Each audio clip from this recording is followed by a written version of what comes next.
On the 15th of February 2002, Queen Elizabeth II said goodbye to her younger sister, Princess Margaret. The Queen never cries in public, but on this day, she appeared to wipe a tear from her eye. Now we're looking at the lives of two sisters who started out as equals. Elizabeth and Princess Margaret are best of mates, very close, sharing in one another's lives, their secrets. Who were forced apart by fate. She knew she was leaving behind her family, she was leaving behind her sister, and things could never be the same again. For the first time, we reveal the real relationship between the Queen and Margaret. The first matter that comes before her is her sister. How shocking that must be for her. She was still thinking, but Elizabeth, I've done everything for you. I've always been supporting you. Where are you now? It's a relationship threatened by love. Very poignant for Elizabeth that part of her happiness creates Margaret's unhappiness. The press. Since the age of 17, I've been misreported and misrepresented. And duty. Elizabeth now knows that if it comes between the crown and her love for her sister or her love for anyone else, the crown has to come first. We discover how their bond was tested by war, crisis, and the death of their father. The veil victim was Princess Margaret, and people who saw her at the time terribly, terribly sorry for her. She looked like an absolute wraith. And how the crown would drive a wedge between them. Margaret's importance has been completely displaced by her sister. No one cares about Margaret anymore.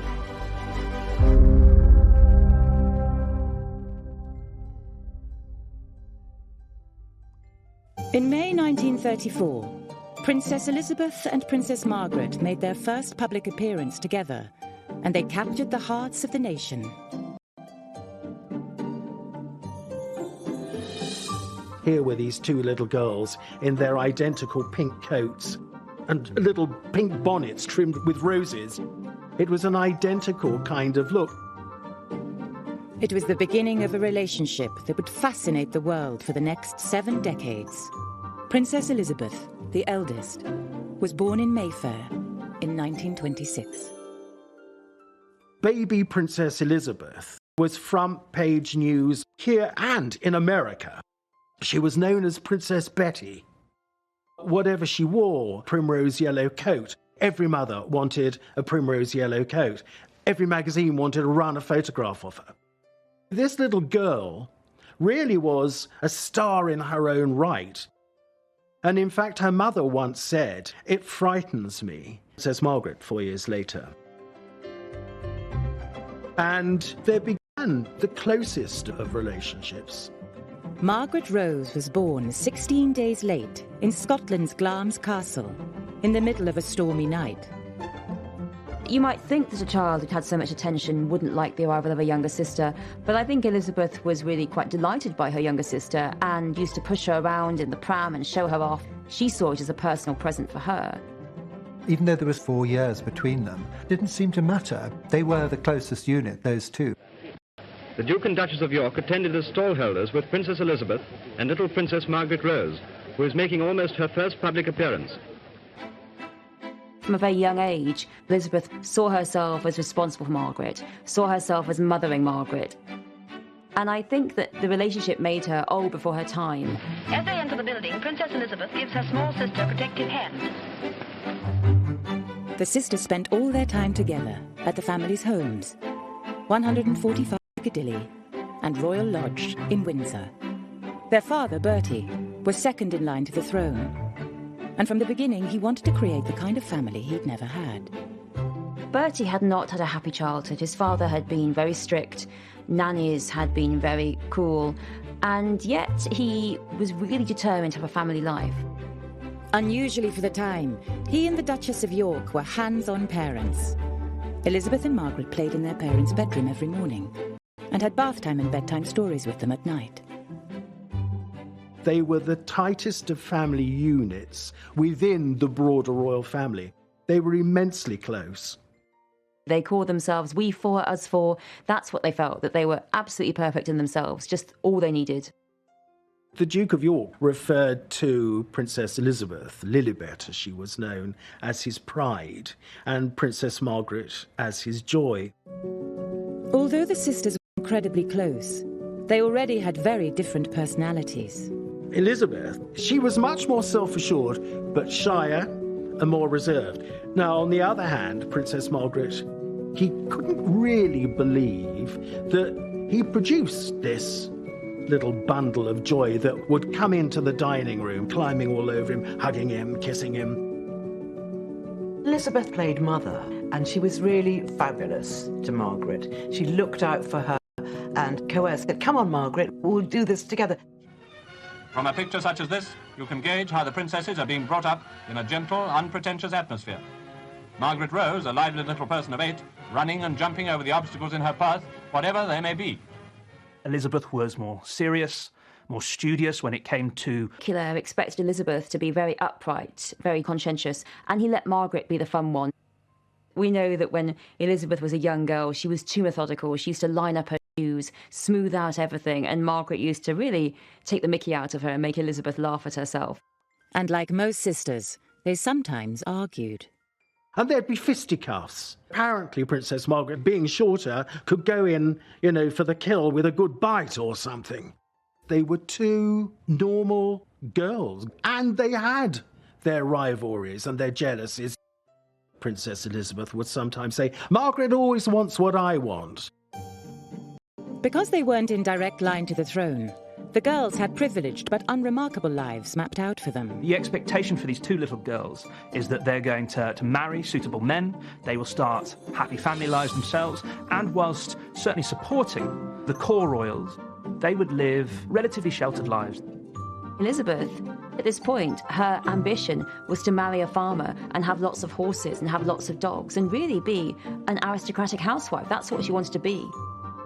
When George V was king, there was no indication that Bertie would become king, and certainly not that Elizabeth would become queen. It was almost as if Elizabeth and Margaret were extra royals. Free from pressure, the sisters came as a pair, and the world loved to see them together. In 1936, the Society photographer Lisa Sheridan photographed the two girls for her book, The Princesses and Their Dogs. These are pictures of the royal family playing together. I think we can almost fool ourselves into believing that this is just an ordinary family. Both princesses lived these idyllic, happy lives. They were never denied anything.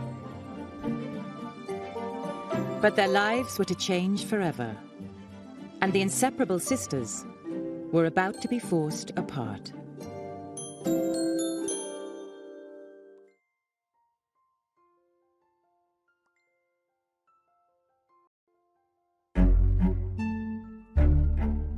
Up to the ages of 11 and 6, Princesses Elizabeth and Margaret lived quietly together. They had the same lessons, the same clothes, the same interests. But on the 12th of December 1936, their lives suddenly became very different. Their uncle David gave up the throne of England so that he could marry divorcee Wallis Simpson. And that meant their father, as next in line to the throne, would become king. Edward VIII had been trained all his life to be king. The Duke of York had never been trained for kingship at all. Until about 3 weeks before the actual abdication, it was inconceivable that this was going to happen. And so it dawned through them all. It was a seismic occurrence that Uncle David was going to give up the throne. And as Princess Margaret put it to me, because I said to her, "How did you learn about the abdication?" And she said, "Well, from my sister, who said, Uncle David is going away and Papa's to be king." So I said to her, "Does that mean you'll be queen?" And Princess Elizabeth said, "One day." Elizabeth and Margaret's world changed almost overnight. The cataclysmic change from minor royal to major royal, from house to Buckingham Palace, can't be overstated. But it is a huge upheaval in your childhood at the age of 10 for Elizabeth. And already she was a little girl who pushed emotion to the bottom. George VI was very stressed by the job of king. It was difficult, it was stressful. He found it hard, and so their available, devoted father was now changed into someone who was more short-tempered, who wasn't around more. It was really difficult for them. Really, Elizabeth and Margaret had to get on with it, and had to get on with it by themselves. Elizabeth and Margaret supported each other a lot during those early days after the abdication. On the 12th of May 1937, the Duke of York was crowned King George VI, and the two princesses were centre stage. They had little dresses designed for them of white lace trimmed with gold bows. Princess Elizabeth's train was slightly longer than that of Princess Margaret. She wasn't happy about that. Why is Lilibet's train longer than mine? The sisters had always been treated the same, but now Elizabeth was more important. She was heir to the throne, and that meant she would need a better education. Princess Elizabeth immediately became heiress presumptive at 10 years old. It was felt that what she needed to be instructed in was constitutional history, European history, and the man that was chosen to do that was Sir Henry Martin, who was the vice provost at Eton College. The sisters, who were used to doing everything together, were now being prepared for very different futures. As Elizabeth settled down to serious studies, Margaret continued with piano and French in a separate room. The fact was that Margaret didn't have much of an education, and she had less and less of one as time went on because all the resources were concentrated on Elizabeth. I was talking to her about it on one occasion, and she was very short-sighted, wasn't it? Because your grandfather, King George V, was the second son. Your father, King George VI, was the second son. You were a second child, but a heartbeat away from the throne Princess Elizabeth inherited. Yes, I know, she said. It's very short-sighted. We know that Margaret felt a bit left out, and that in later life she takes to educating herself because she feels she's missed out on so much. So there was, I think, a sense that her sister was now getting all of the attention, was getting this greater education, and that she was an afterthought. She was born at the wrong time, because if she'd been born a generation later, she presumably could have insisted on going to university and developing those skills. Margaret did resent her lack of education, and she blamed her mother for it very much. I don't think she ever quite forgave her, to be quite honest. Although Elizabeth was the centre of attention, their bond remained strong. There was no resentment between them, absolutely none, but that was really Elizabeth putting her emotional arm around Margaret all the time and making sure that Margaret was included. Elizabeth took care that Margaret wouldn't really notice that perhaps she was spending more time with her father. It's sometimes said that she was very jealous of her sister. Well, I have to say, in all the years that I knew her, I didn't get any indication of that. But that is not to say that there weren't things that Lilibet had that she didn't. So there were things that she would have minded not having, but I don't think it was jealousy as such. Then, in 1939, things changed again. War broke out, and suddenly the sisters were thrown together again as they were shipped off to Windsor Castle, while their parents stayed in London. When the Nazis invaded Belgium and Holland, because they were getting rather close, and we packed for the weekend and stayed for 5 years. When they dug trenches and put up some rather feeble barbed wire. And the feeble barbed wire, of course, wouldn't have kept anybody out, but it kept us in. Margaret and Elizabeth spent 5 years incarcerated at Windsor Castle. They had to leave the nursery and go down to the dungeons if there was an air raid, and that was very exciting, and they all went down there. The castle was such a landmark, it was open to attack. The war taught Elizabeth and Margaret a lot about depending on each other and not telling anyone outside about their feelings and their problems. Throughout wartime, the image of the sisters united under the strain of war is to the evacuated princesses of the early 1940s. They are seen as closest companions, continuing to try and live ordinary lives despite the hardships of war. During the war, the sisters put on pantomimes at Windsor Castle to entertain their family and friends. And Margaret was the one in the spotlight. These pantomimes really are very significant because you see Margaret taking the starring role. You'll really see Elizabeth generally taking the backup role, and that really reflects who was the better actress. Let's face it, it was Margaret. You expect in the royal hierarchy that the future queen would get to play the big role. But no, and I think that really showed how Elizabeth saw that Margaret was the one who could shine. Margaret was always the star because she had such personality, and Elizabeth was a little stiffer. Both the girls loved acting, because basically the rest of their life was going to be one long play. Elizabeth was very methodically minded. She would correct the other children in the play, so really she was taking the role of director, which of course, again, she was for the rest of her life. Margaret didn't care, so she could act everyone else off the stage. In public, though, Elizabeth had no choice but to play centre stage. In 1940, she was asked to make her first public radio broadcast, and the shy Elizabeth chose to have her outgoing sister there to help. We know, every one of us, that in the end all will be well, for God will care for us and give us victory and peace. My sister is by my side, and we are both going to say good night to you. Come on, Margaret. Good night, children. Good night, and good luck to you all. Elizabeth, in that greeting, she describes how she and her sister Margaret Rose, who stood alongside her at the time, they know what it feels like to be separated from their parents. She needed Margaret by her side, a help. She had her as a support, and I think that Margaret was part of it, was really very important to Elizabeth. Princess Elizabeth wouldn't have excluded her sister from it. So even though little Princess Margaret just said, "Good night, children," at the end of the broadcast, it was including her. It was an indication of the bond between them.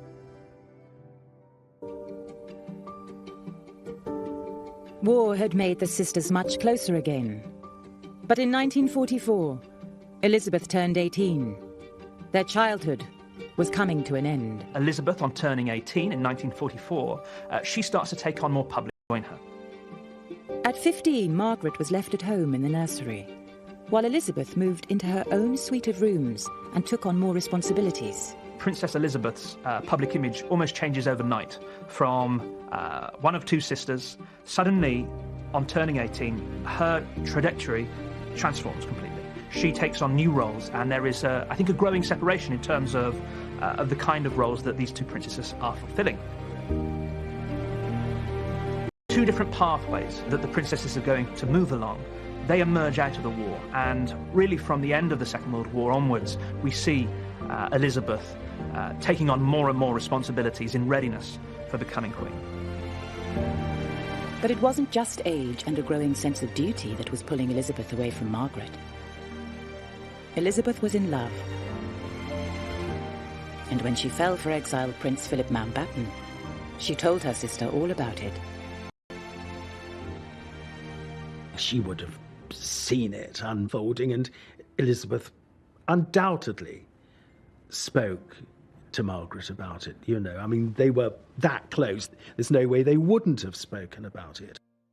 They were always great confidants. Margaret knew everything about her sister, and her sister knew everything about Margaret. Prince Philip, in some ways, was really very similar to Margaret. He was someone who had a great sense of humour, someone who was something of a rule breaker, and that really was very appealing. Philip was really someone who did, to a large degree, like to break convention like Margaret. And in the early courtship of Elizabeth and Philip, she, of course, was constantly escorted by Margaret. Margaret escorted them in the nursery when he came round to visit. Margaret escorted them out, because you can't go without an escort. So Margaret became a third wheel, really. But it wasn't an unfortunate third wheel. Margaret didn't feel like she was stuck. Actually, it became quite a good friendship, and Philip enjoyed Margaret's company, and it was really quite a fun threesome to go out on the town with. It's interesting that Elizabeth, so dutiful, so responsible, fell for someone who was rather like Margaret. To begin with, Philip joined Margaret and Elizabeth's close relationship. Three of them made quite a good little team, and Margaret was always there. But Philip didn't seem to mind at all, and he was a very sophisticated young man, and yet he was sort of almost playing ball games with these two princesses. But as Elizabeth spent more and more time with Philip, she started to pull away from her sister. Initially, when Philip was courting Elizabeth, Margaret was always there. But as it got more and more serious, it became increasingly clear to Margaret that she would be left out. And it wasn't just Margaret that she was pulling away from. Operated in a totally independent way, which might not have been the first way that her parents wanted her, was by choosing Prince Philip. It was a very, very good choice. But they were nervous about him, and they thought he would be a modernizer. Well, he was. No one expected Elizabeth to have an independent mind of her own. They thought she'd go on being their princess forever and ever. The idea that just as a young woman she'd say, no, I want to marry him, that was really a shock. In 1946, Philip and Elizabeth got engaged. But the king asked his daughter to keep it secret until after the family's first trip abroad together, to South Africa in 1947. It would be the last time Elizabeth and Margaret would be together as two single sisters, because tragedy would soon tear their family apart.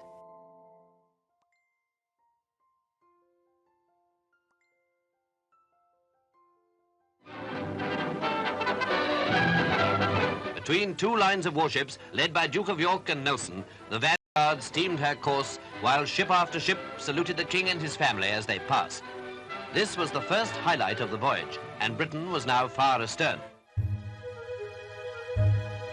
In 1947, 20-year-old Elizabeth and 17-year-old Margaret travelled to South Africa with their parents on a royal tour. It was their first time abroad. The wonderful film footage of them playing It. It's a visual indication of the fun that those two princesses had together. And an indication, yet again, of the bond between them.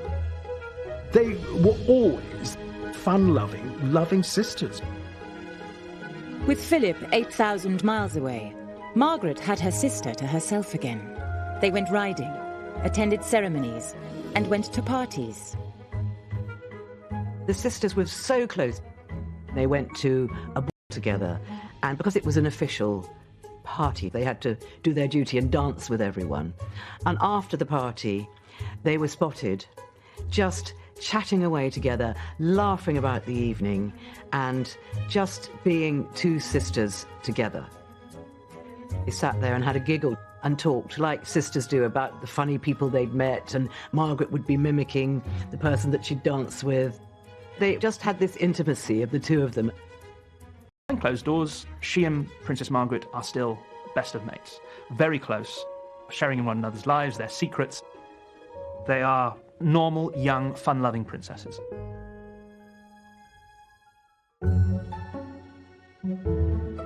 But although they were together again, there was no escaping the reality. On the 21st of April 1947, Elizabeth officially came of age as heir apparent, turning 21 while the family were in Cape Town. To mark the occasion, she made a speech that signalled the start of a lifetime of responsibility and duty. A life in which the crown must come first. Her speech, broadcast to Empire and Commonwealth, included these solemn words.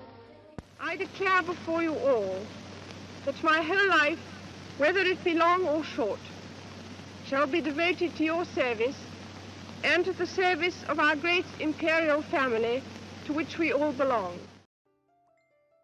She made a very clear act of dedication. I think, again, thinking back to the abdication, that had been such an awful thing. She wanted to do her duty, and she made a very, very firm commitment, something which she's kept evermore. Unlike her wartime speech 7 years earlier, Elizabeth made this speech alone. Princess Margaret, whereas in 1940 she had stood alongside her older sister at the time that she was giving the wartime broadcast, now Margaret is very much in the background. These are two girls now living very different lives. Elizabeth has reached adulthood. Margaret is only a teenager. She hasn't reached the same level yet, and she isn't engaging in the same way. But Princess Margaret would have been listening to that 21st birthday broadcast. Princess Elizabeth dedicated herself to the service of the nation and the Commonwealth. To Princess Margaret, that would have been a brilliant speech, a wonderful speech that she would have admired, and she would have admired her sister for it. This was the beginning of part of the huge responsibilities that her sister was going to have to face, and Margaret was not going to have to sit there and make speeches and do all those kind of things that she would have thought was really boring. But her sister was going to have to do it, and I think it probably made Margaret feel extremely glad that you know, she was the younger sister, and that she could have the fun, but without the responsibility. Margaret's carefree attitude shows in a letter she sent to their governess, Marion Crawford, known as Crawfie. Crawfie wrote to tell them a bad storm had hit Britain when they were away. Margaret wrote back describing the fun they were having. But Elizabeth replied that it bothered her to be so far away, and she wanted to return home to help. Elizabeth also wanted to get home for another reason. She had not seen Prince Philip for 4 months. When their ship arrived in Britain in July, her lady-in-waiting described how the normally reserved Elizabeth danced with joy on deck. She was so excited to be home. 47. Elizabeth and Philip's secret engagement was finally revealed. The heart of the world is thrilled by the prospect of one royal wedding with a genuine aura of romance. The heiress to the throne and her future husband met the British people. The king looking particularly happy, the Queen and Princess Margaret joined the young couple. For their whole lives, the public's focus had been on Elizabeth and Margaret. But now, it was on Elizabeth and Philip, and Margaret was in the background. There was a mixture of jealousy. Margaret always wanted to be centre of attention. The fact that her sister's attentions were now diverted elsewhere towards this young Greek prince, I think was a little bit confusing. I think it was for Elizabeth as well, because although she was swept up in the excitement of romance and love and Philip, also she knew she was leaving behind her family, she was leaving behind her sister, and things could never be the same again. So the old unity of Elizabeth and Margaret was broken, and now it was Elizabeth and Philip, and Margaret was on her own. Elizabeth, she knows that her life is set now. She will marry. One day she will be queen. But with Margaret, it's harder to see that. What will the second in line do? What will her future be? Very poignant for Elizabeth that part of her happiness really creates Margaret's unhappiness. The night before the wedding, the family had dinner together alone, before Elizabeth left Margaret to begin her new life. Thousands had assembled overnight, others had arrived at dawn, all eagerly waiting to see and to cheer the royal processions on this day of their own princess's marriage. And at Kensington Palace, His Royal Highness the Duke of Edinburgh, with the Marquis of Milford Haven, his best man, checked the time for the start of his drive. A few moments too early, and then, lucky omen, a sweep stands by just before the bridegroom enters his car.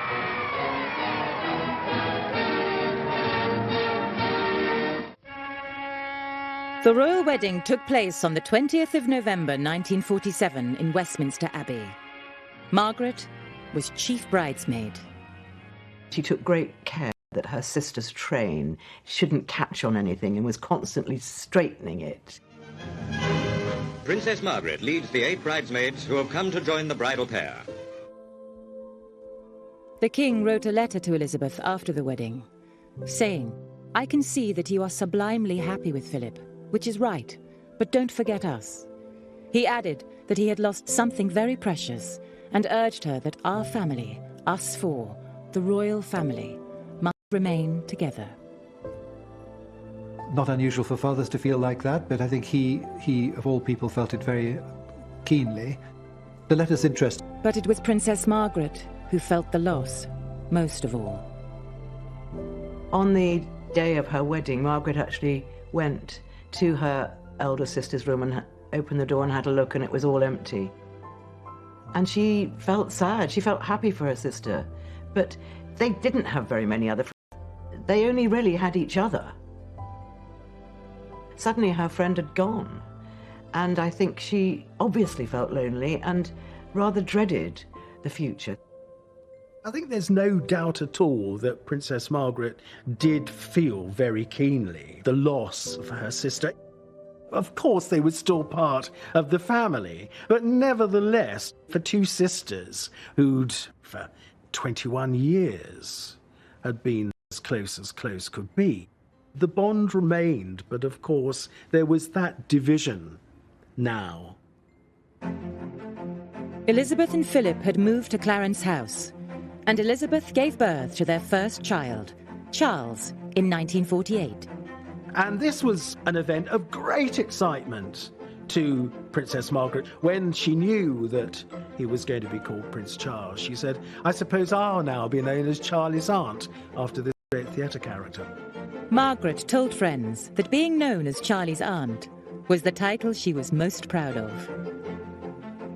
But it couldn't make up for losing her sister.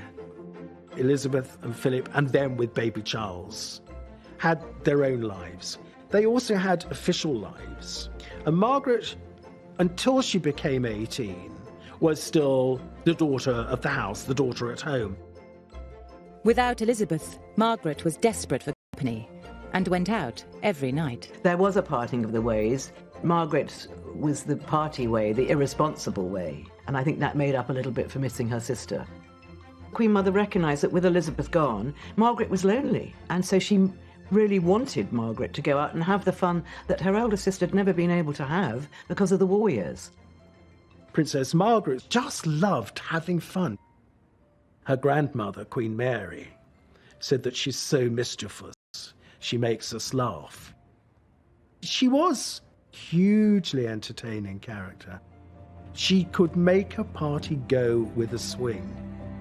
And the press loved photographing Margaret out on the town. He was the archetypal clown, the tears of a clown. She was fun, she was beautiful, she was exciting. At a party, everyone wanted to speak to her, but underneath it, there was a lot of pain and damage.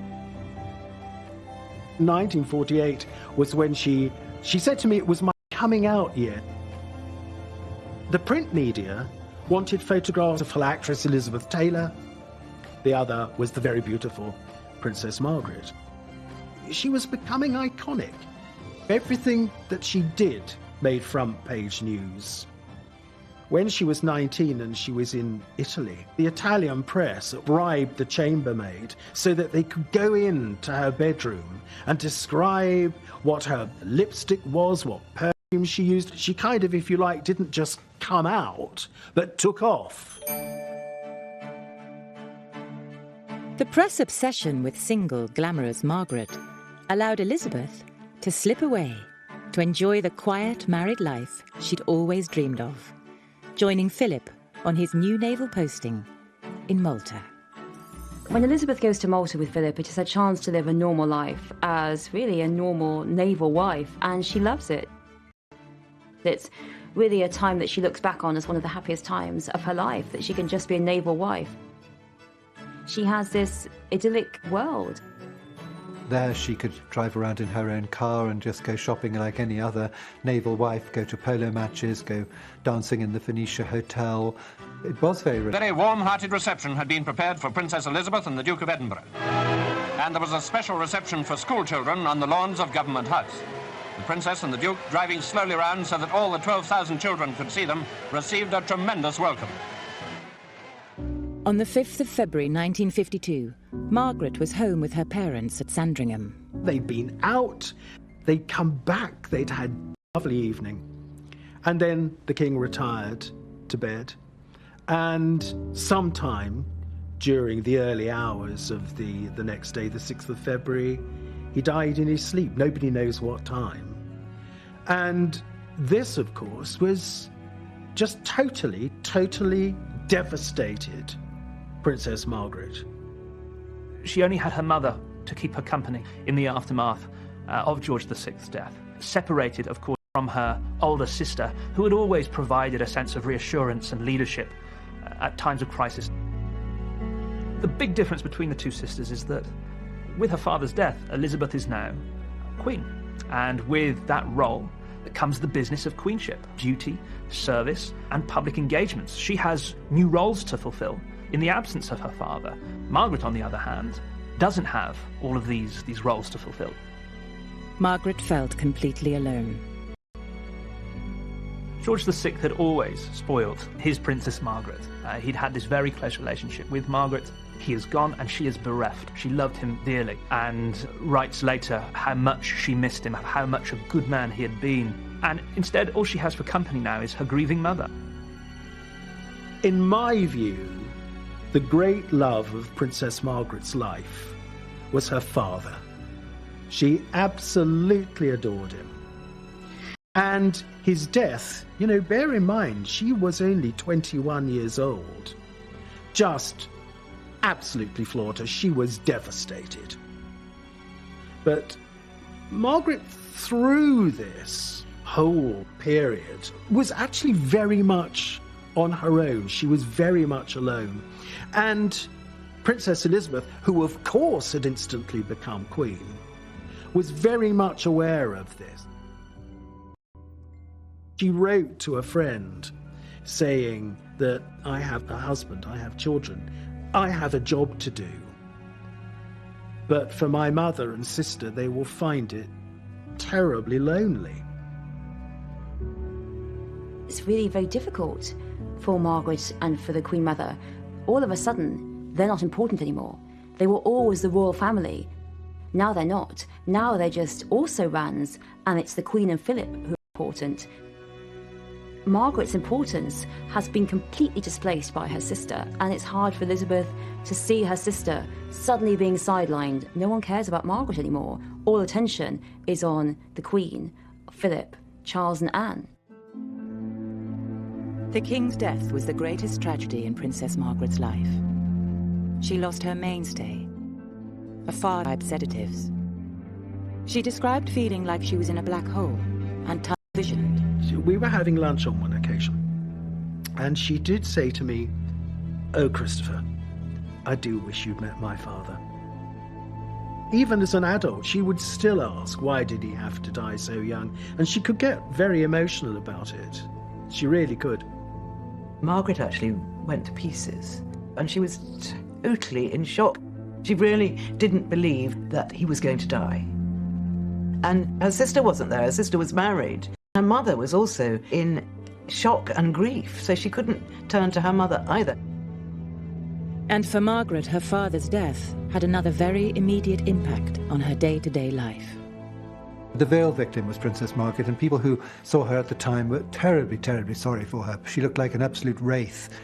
Suddenly she'd lost everything. She would, of course, come to Windsor, Balmoral and Sandringham again, but now as a guest. These had been her homes before. And of course, in due course, she would move out of Buckingham Palace and move into Clarence House with the Queen Mother from early 53 through till 1960. It was not actually the best arrangement for her at all. For Elizabeth, it is different. She is above all the Queen, and she has the crown, and that takes precedence. And Elizabeth, who has always been the image of duty, now knows that if it comes between the crown and her love for her sister or her love for anyone else, the crown has to come first. Margaret was no longer just Elizabeth's sister. She was also her subject. And on the 2nd of June 1953, the nation was gripped as 27-year-old Elizabeth Windsor was crowned at Westminster Abbey. This is the biggest moment of her life. Not only are all the world's eyes trained on her at the centre of Westminster Abbey, she's also got her family staring down at her.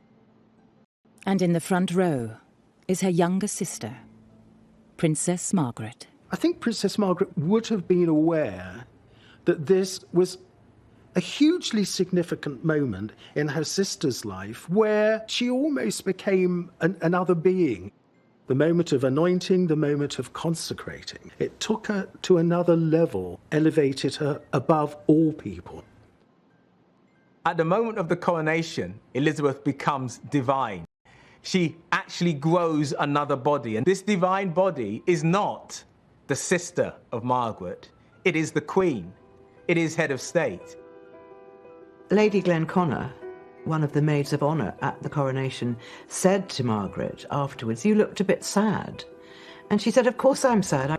She must have thought to herself, this is what the new order looks like. Over 20 million people around the world watched the coronation as Elizabeth became the most famous woman on earth. Elizabeth, crowned the head of a great family of nations. Long may she reign.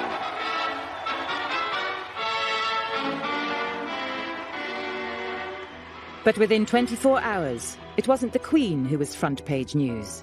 It was Margaret. And this time, there were no celebrations. The story that put her there would drive a wedge between the two sisters and cast a shadow over Elizabeth's first year on the throne. So in the lead up to the coronation in 1953, there are already rumours in Fleet Street amongst newspaper editors and journalists that Princess Margaret is romantically involved with a divorced man. And if you like, the journalists are looking for an opportunity to tell this story. The man was Group Captain Peter Townsend. And at the coronation, the press got the opportunity they'd been waiting for. In an act of complete spontaneity, she went up to him and brushed her white-gloved hand over his lapel. This was an act of such intimacy that it had been picked up by journalists. That one act made headline news in the foreign press, almost eclipsing the coronation itself. And that was the start of it. But while it may have been the start of it in private, the romance had been going on for almost a year. Elizabeth had known about it, and so far hadn't stopped it. Peter Townsend had worked for their father and was a trusted member of the royal household. He was a famous Battle of Britain war hero. Everybody liked him. He was an incredibly nice man. I mean, I was lucky enough to know him a little bit in later life. He's a very gentle character, very courteous. But there was a major problem Elizabeth was wrestling with. Townsend was a divorcee. The very fact she was on the throne at all was because her uncle Edward VIII had been forced to abdicate to marry a divorcee. This, of course, put the Queen in a very difficult situation. She's now head of the family. She is temporal governor of the Church of England, a church that does not approve of divorce. So Elizabeth had asked Margaret to wait until after the coronation before making the relationship public. She was quietly hoping the love affair would have cooled off by then. In some ways, it's almost the Queen saying to her sister, well, are you quite... It might fizzle out. Elizabeth knew her sister the best and understood this is what her father would have wanted her to do. You know, always look after little Margaret. And I think she always felt very responsible for Margaret and wanted to put a wing around her, as it were. Both the Queen Mother and the Queen, both Elizabeths, really thought that it was Margaret's fascination and infatuation with a much older man. It would blow over, nothing would happen. And so as a consequence, it wasn't stopped, it wasn't discussed until it was far too late. Now the secret was out. Elizabeth could no longer resolve the tricky situation in private. With the cat out of the bag, the newspapers, politicians, and even the church all waded in, debating whether a Queen's sister should marry a divorcee. From this chink in the armour of the royal family explodes the story. For months, the coronation has been dominating the press coverage of the royal family, and Elizabeth has been the central figure in that narrative. In the days and weeks immediately after the coronation, all of that attention switches onto Margaret. She becomes the story. But Elizabeth had yet another complication to consider. The Church of England bans marriage to divorcees, and there's even a law that forbids royals from the line of succession if they break this ban. It's clear that Elizabeth and Margaret are no longer just two sisters. They're now queen and subject, and the toughest challenge their relationship has ever faced is about to come to a head.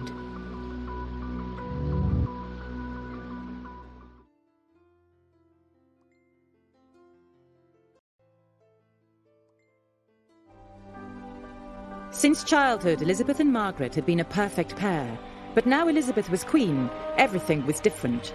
She could no longer give Margaret advice and support just as a big sister. Their relationship became subject to the law. Many of us are blocked from what we want in life, but it's very infrequently we feel necessarily it's our sibling that blocks us from this. The Royal Marriages Act says if you're in line to the throne, you must have the monarch's permission to marry, until you're 25. Margaret was 23. To marry Group Captain Townsend, she would need her sister to agree, and that would mean Elizabeth going against the teaching of the church that she was head of. The whole thing about the Queen is that she's so uncomplicated as a personality, as a character. She couldn't understand why her sister had to go and fall in love with a married man. You know, she just flummoxed, really. Elizabeth may have been puzzled by Margaret's choice, but she desperately wanted her sister to be happy.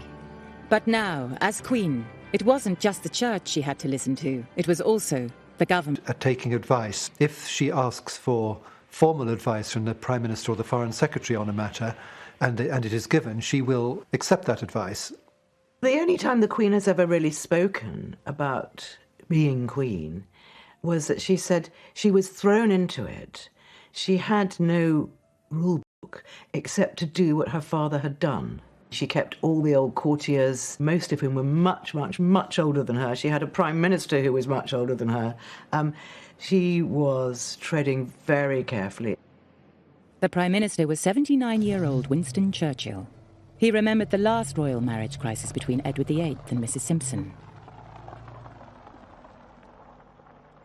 And so did Tommy Lascelles, the Queen's private secretary. He was a relic from her father's court, and he definitely didn't approve of Townsend. There was a snobbishness at court regarding Townsend and Townsend's background. Though he had a sterling military record, he was ultimately a commoner. Not only that, he was a servant of the royal household. What should a royal servant be doing consorting with a princess? They don't agree. Townsend is a suitable choice for Margaret. Elizabeth was under huge pressure. While her advisers disapproved of the relationship, the public was very much on Margaret's side. The Daily Mirror announced a poll, and out of 70,000 replies to the poll, 68,000 replied saying she should be able to marry whoever she wants, whatever his background, whether he'd be divorced or not. So the public were very much on side. The Queen was in an impossible position. She had to decide, be a good queen or a good sister. You see Elizabeth very torn because, of course, Margaret says to her, you can imagine, but you're the Queen. You can change things. You're the most powerful woman in the country. And Elizabeth is being told over and over again, this is how things are done. This is how things must be. You can't change it. You can't change it just for your sister. You can't have an exemption for her. Things have to stay the same. In the weeks after the coronation, Tommy Lascelles and Churchill hatched a plan to send Townsend abroad on a posting to Brussels and ask the couple to wait 2 more years. In the meantime, the Queen Mother and Princess Margaret are going off on an official visit to East Africa. What they do is to get rid of him 2 days before the Queen Mother and Princess Margaret come back to London. And Princess Margaret really minded that. She said, we were promised that we'd be able to say goodbye, that we were promised that he wouldn't go before I got back. Lascelles' plan was a blow to Margaret, little choice but to agree. Margaret found it very difficult. Really, Peter Townsend had been someone she relied on. She missed him, she wasn't allowed to see him. For Elizabeth, the relationship of the sisterhood had been superseded by the crown. But for Margaret, the relationship with the sisterhood was still paramount. So she was still thinking, but Elizabeth, you're my sister. I've done everything for you. I've always been supporting you. Where are you now? One of the problems for Princess Margaret was not having anybody to talk to. Elizabeth stepped back. She had to. She didn't want to give a personal lead. She couldn't give a personal lead. The situation was painful for Margaret. And for her sister, it made the difficult job of being a new young queen almost impossible. Well, the Queen's not great at confrontation, and she does compartmentalise things. She had 2 young children, a gorgeous young husband, and suddenly she was Queen in a man's world. Very much a man's world. Despite her personal feelings, Margaret could see the pressure her sister was under. And so, with Townsend away, she decided to help Elizabeth. Margaret saw that her sister was really going to need her. You know, even if it was just a telephone call in the morning to cheer her up. And they did speak every day on the telephone. For the next 18 months, Margaret focused on her family. They spent time together at Royal Lodge, Windsor, with Charles and Anne, and up at Balmoral. She was a very attentive aunt. The Queen always called her sister Margaret.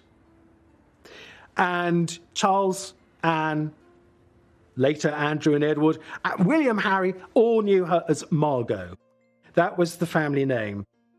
Margaret sort of took upon the role of helping her sister, and she was brilliant with the children. She absolutely adored Anne and Charles. She was the one that helped them and encouraged them with their schoolwork and made life fun for them. So I think she sort of found a little role for herself. With Townsend in Brussels, Margaret had put her sister first and her love life second. Then, in August of 1955, she turned 25. Now she no longer needed Elizabeth's consent to marry. But things weren't that simple. Margaret knew that if she went ahead and married Townsend, there would be serious consequences. If she decided that she and Townsend were still going to marry, the only option would have been a civil marriage. And at that time, she would have lost her civil list income. She would have lost her role as a working member of the royal family. She would have lost her place in the line of succession. Support her sister on public occasions. But there was a tiny glimmer of hope. There was a new Prime Minister, Anthony Eden, himself a divorcee. That summer he visited Balmoral, and Margaret's problem was one of the main subjects he discussed with the Queen. As Elizabeth and the Prime Minister wrestled with the issue, Margaret herself wrote to Eden. And she said there would be a lot of speculation about Peter Townsend, and she said he would be coming back on leave in October, and she hoped to see him. And she said, it's only by seeing him that I can decide whether I can marry him or not. On the 12th of October 1955, Townsend returned to Britain. The tabloid journalists and photographers are following him everywhere. There's great speculation as to what it was they were talking about. What were Margaret and Townsend discussing? Was it a future together, or was it a breakup? Over the days that followed, Margaret continued her royal duties. On the 21st of October, she watched her sister unveil a new statue of their father. In her speech, Elizabeth II describes how George VI, despite personal reservations when he became monarch, threw himself into the role and did his duty and put duty ahead of personal gratification. Now, one way of reading that speech is as a pointed criticism of Margaret and the fact that she was weighing up whether to do her duty or whether to put personal gratification first. 10 days after Townsend returned, the sisters met at Windsor with the rest of the family for a crisis conference. It could well be that she realised what the full implications might be, and the Queen Mother evidently said, and one thing they haven't thought about is where they might live. To which Prince Philip very curtly said, well, it is still possible to buy a house, you know. And the Queen Mother, in high dudgeon, got up and left the room, slamming the door after her. It was crunch time. Margaret realised by marrying Townsend, it would put a divorcee at the heart of the family and damage her sister's reputation. She had to be sure of her feelings before she made her decision. 2 days later, Margaret returned to London for a critical meeting with Peter Townsend. She's got the doubts that the feeling isn't as strong as it was, and that was undoubtedly on both sides. You can picture the scene where they both say, look, love you very much, but it's not strong enough anymore. A week later, Townsend left London. She reaffirmed her commitment to her role as Princess Margaret, as someone who wanted to be part of the royal family. She made clear that duty was all, and that personal desire had to come second. Princess Margaret had been brought up to be a princess and a working princess. It's a lot to give up. I think other members of the royal family have found this to their cost, and still do. In the end, Margaret making the decision to not marry Townsend, to stay single, took the heat off Elizabeth. She did what everyone wanted her to do, and she had always been the girl who did what everyone told her not to do. She'd always been the one who'd broken the rules, who disobeyed. And now, really, she played the Elizabeth role, and she did it to save the monarchy and save her sister's face. Margaret had come to the decision that sitting next to her sister, not Townsend, was where she wanted to be. And a year later, in November 1956, when Queen Elizabeth opened Parliament, that was exactly where she was. Philip was away, and Elizabeth was accompanied by Margaret, and that sent a very powerful message, this really important moment of the monarch, that you are at the state opening of Parliament. Elizabeth is saying very clearly to everyone, despite the Townsend affair, Margaret and my relationship is exactly the same. Both sisters had put duty first. There's always an idea that the Townsend relationship caused some kind of rift. I mean, I was told by a former private secretary to the Queen that from the Queen's official point of view, she would have wanted this over and done with, whichever way it was going to be, just get on with it. But it did not cause a rift, so far as I'm aware, between the two sisters. But it was a lesson to them both. Now Elizabeth was Queen. It would affect both their lives. Nothing Margaret did was private anymore. With the Townsend affair behind them, the late 1950s saw Queen Elizabeth on a whirlwind of official engagements, tours, and receiving lines as she began to find her feet as Queen, sometimes with Margaret by her side. Princess Margaret, meanwhile, had more freedom, time for more than just royal duties, and the papers loved her for it. They were filled with stories of her parties and evenings with fashionable friends. But despite her sister's glamorous life, Elizabeth was worried. Margaret was still single. Someone else. The Townsend affair had left its mark. But who should Margaret marry? By now, she was almost 30. She had to find somebody. When it came to potential bridegrooms, there was an awful lot of media speculation about who would Princess Margaret marry. Would it be Sonny Blandford, the Marquis of Blandford, the heir to the Duke of Marlborough?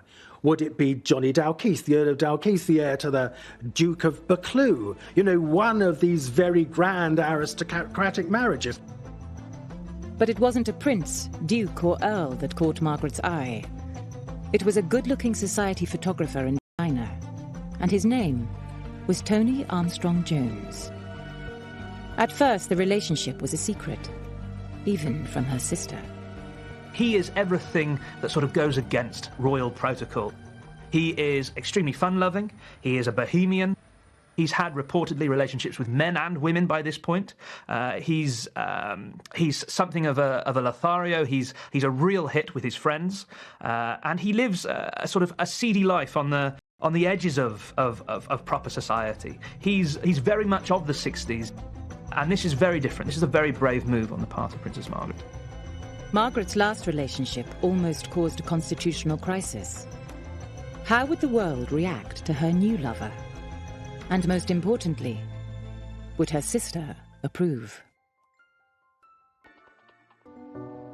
After the scandal of her last affair, Margaret hoped her sister would approve of Anthony Armstrong-Jones.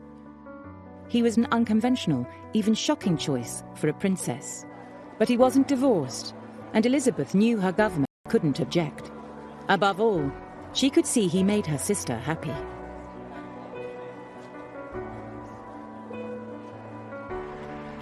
Desperate for Margaret to settle down, Elizabeth encouraged the relationship.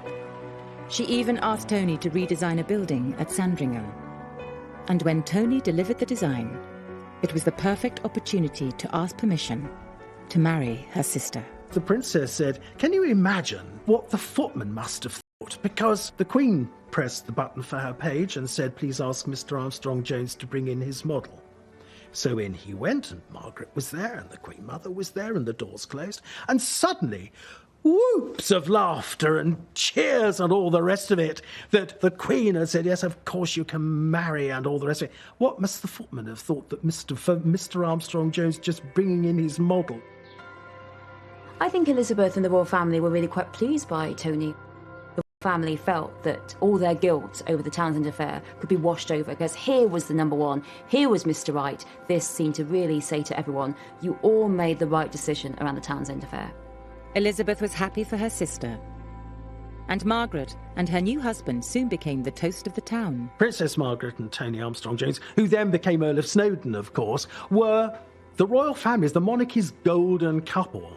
They encompassed all the glamour that anybody could want when it came to royalty. Here you'd got this incredibly beautiful princess who was really at the height of her popularity, you know, and everything they did made news. Everybody wanted to breathe the same air as Margaret and Tony.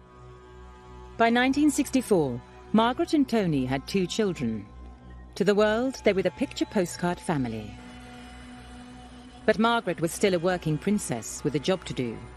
She, like her sister, needed a husband who could cope with the pressures of royal duties. Elizabeth had made a good choice. One of the interesting things about the Queen, by choosing Prince Philip, in a sense, she chose somebody her own size. I mean, it's a very balanced relationship. The Queen's marriage has been obviously incredibly powerful and strong. They're like 2 great big oak trees side by side. But after 2 years, it was becoming obvious that Tony wasn't prepared to follow his wife around. He was itching to do something. He did not want to be, for the rest of his life, Mr. Princess Margaret. He didn't want what he wanted at all. And it was the Queen and Princess Margaret who actually said, well then, for goodness sake, go back to work. But despite this concession, the marriage began to flounder. Snowdon and Margaret's relationship was very, very passionate, but it quickly became toxic, and he treated her very badly. He had a lot of affairs, and he didn't keep them secret, and even when he was with Margaret, he was really, really unkind to her. He used to leave these really nasty little notes around the house. Nasty and carefully thought out cruelty. In private, the marriage was going from bad to worse, but Margaret and Snowdon tried to hide it from her sister. The Queen probably felt that it was arguments and it was disagreements, and those were normal in a marriage. It was not the same as the fact that Snowdon clearly wanted out of the marriage and it was creating this quite toxic relationship. She would just advise Margaret just to keep trying, because that's what she always says. And she's the one that always says, no, please, no divorce, just try and work at it. Just try for another 2 years, give it time. But I don't think that the Queen would never have any idea of how vicious and nasty it was. The Queen assumed it was her sister being difficult. When they were children, Margaret had been demanding and liked to be centre of attention. The Queen and the Queen Mother were very fond of Tony. We can see a link back to the naughty princess, the trickster, the prankster, Margaret wanting things her way. There was a feeling within the family, unfairly, that this was all Margaret's fault. Elizabeth didn't realise the depth of Margaret's unhappiness. When Princess Margaret was at her most desperate, the Queen would try and joke her out of it a bit. And instead of saying, oh, poor darling, and put her arm round her, she would make a joke. Say, now, come on, Margaret. You can't jump out of the window. You're on the ground floor. Margaret had often relied on her sister, but now she was isolated from both her sister and her husband. She was desperate to escape. When her friends gave her a house on the island of Mystique, she had the perfect place to run away to. Mystique came to symbolise freedom away from public life. It was her sort of hideaway, somewhere where she could get away from all of the prurient press attention and coverage that she'd come to hate. Now, on this island, it's an opportunity. Yes, it's an escape, but it provides her with an opportunity to be regal, to be the total authority, to design. While Elizabeth ruled at home, Mystique was Margaret's empire. But gradually, Her escape turned into something more. Mustique became her party island. She was having fun again. But before long, the tabloids caught on. This was a bad time for a royal marriage to be seen to be on the rocks. A bad time to be pictured living it up on the beach. It was the 1970s, and Britain was struggling. There is poverty, there are power cuts, there is destitution, there are national strikes, and then we have images on the front page of the tabloid newspapers of Princess Margaret enjoying herself on the beaches in Mustique. Shock, horror. But if Margaret thought all the fuss would die down, she was wrong. Margaret's behaviour even fueled questions in Parliament. Demands were made to cut off her allowance to reduce the cost of the monarchy. The Queen refused. But something else was about to test the Queen's loyalty to her little sister. Rejected by her husband, Margaret had taken a new lover, Roddy Llewellyn, 17 years her junior. Once again, Princess Margaret's love life was front-page news. When it became public, there was a huge amount of criticism about this. You know, here you've got Princess Margaret becoming involved with a man 17 years her junior, her toy boy. She was called a kept woman and a floozy in Parliament. The Queen was not happy about this, and she said words to the effect, "What are we going to do about my sister's gutter snipe life?" And there was even talk within number 10 Downing Street. Should she be taken off the civil list? And if this is, if this is the life that she wants, what should happen? I don't think the Queen was too sold on that idea. But even Elizabeth felt her sister had gone too far. Her lifestyle was threatening the reputation of the royal family. She decided enough was enough. The palace released a statement. Margaret and Snowdon's marriage would end. The sisters had been brought up to think divorce spelled disaster for the royal family. And now, the worst had happened. The Queen hoped that this would be an end of it. But the press wouldn't leave Margaret alone. There's a degree of double standards. If it had been an older man with a younger woman, he would have been on the front page and perhaps paraded. At the time, sort of chastised her for lack of morality. Few people have suffered more than you from wild and inaccurate and irresponsible press stories, especially in foreign papers. Can you laugh at them, or do you find them aggravating? I find them extremely aggravating.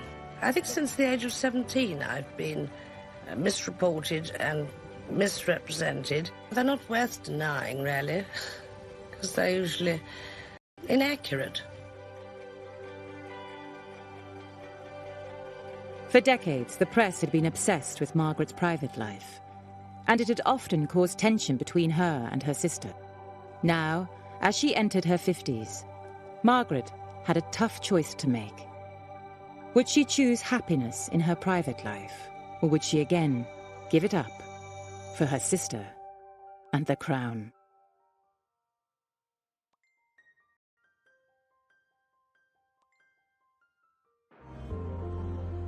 In 1980, Margaret turned 50, and Elizabeth was 54. Margaret was divorced, and within a year, she parted company with Roddy. Seemingly unable to have a private life without it damaging her sister, she resigned herself to remaining single. Margaret's attempt to support the monarchy, her dutiful nature, the fact she gave up Townsend, the fact she tried to stay in this toxic, abusive marriage with Snowdon, that isn't always seen or supported. It isn't always said, well, Margaret sacrificed so much, she's seen as more selfish. But that wasn't the case. She tried everything to support the monarchy, and really, at a very young age, pretty much sentenced herself to be the single woman who supported the Queen and did little else but support the Queen and look after her children for the rest of her life. She withdraws back into the family fold of the broader royal family. We see her basically say enough is enough in terms of the sensation, enough of the gossip, enough of the scandal. From now on, Margaret would stand beside her sister, back to the way they used to be. Margaret, despite her partying, her smoking, her drinking and her dramas, had great respect for the institution of the monarchy and a great respect for her sister being the head of the monarchy by being queen. During the 1980s and 90s, Margaret went into royal overdrive, supporting her sister in an endless round of duties. Princess Margaret's commitment to her official engagements was total. She said that she never wanted just to be a name on a letterhead. There was no point. There was a long staircase when I was at the top to greet them. And as they walked up, they looked like two sisters with a complete rapport, you know, sisters enjoying each other's company and having a gossip and a giggle. The interesting thing was they then separated and worked the room in different ways. But it was very clear that Princess Margaret was keeping an eye on the Queen because they finished their lines at exactly the same time and therefore were able to leave at exactly the same time, and one wasn't waiting for the other. The sisters had been brought up to believe in their duty to the crown, and in the end, for Margaret, this meant duty to her sister. Princess Margaret did 200 events in my time, and at each one she'd have met 50 people, and so that's 10,000 people, complete strangers that she would make small talk to. And after a while I thought, she can't actually enjoy that. It can't be pleasurable. And you have to think, why would she have done that unless it was a sense of duty to the Queen? When the Queen was in her late 60s, she had to endure the very public breakdown of her children's marriages, and Margaret was there for her. I think the sisters became closer when everything started to go very wrong for the Queen. She was in those very traumatic years of the 90s. Diana had always been very close to Margot. She adored Margot. To start off with, she and Diana got on extremely well. There was an occasion when Diana had a jacuzzi, as Princess Margaret put it, jacuzzi. And Diana wanted her to see it, and the princess thought this was so brilliant that she wanted a jacuzzi as well. They were very close to one another until it all started to go wrong between Diana and Charles. When she saw that Diana's behaviour was bringing the monarchy into disrepute, she was angry because the monarchy was her sister. Margaret thought that Diana wasn't doing the right thing, that she thought that this was disrespectful to the Queen, to the idea of monarchy. And that's when there was the cut-off. If she felt that you were in any way letting the Queen down, being disrespectful to the Queen, betraying the Queen, that was it. She was always there.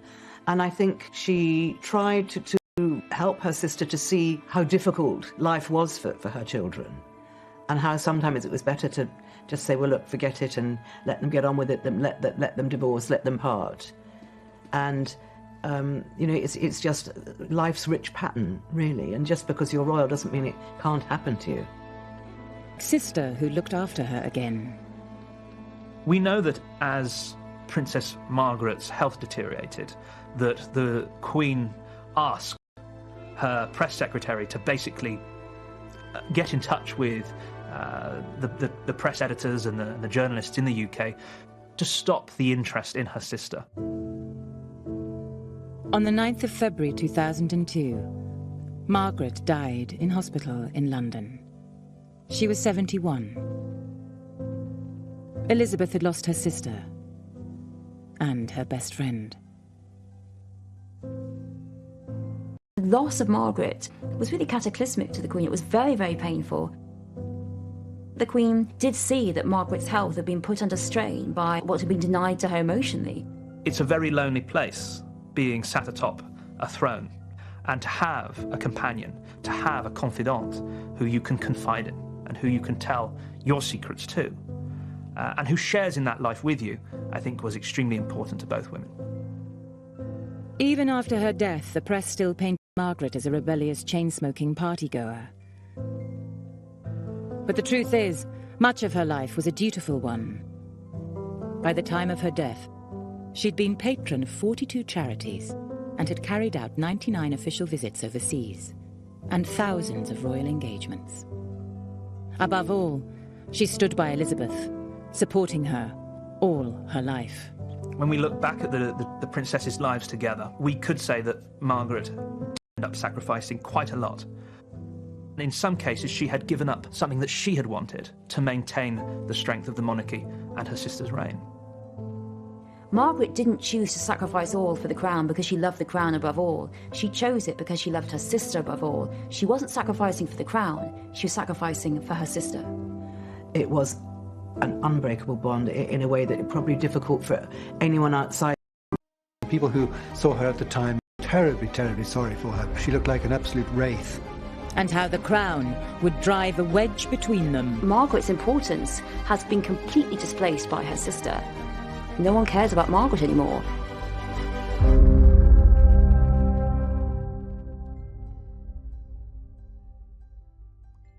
In May 1934, Princess Elizabeth and Princess Margaret made their first public appearance together, and they captured the hearts of the nation.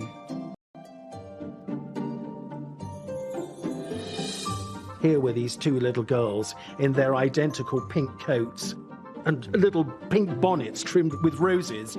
It was an identical kind of look. It was the beginning of a relationship that would fascinate the world for the next 7 decades. Princess Elizabeth, the eldest, was born in Mayfair in 1926.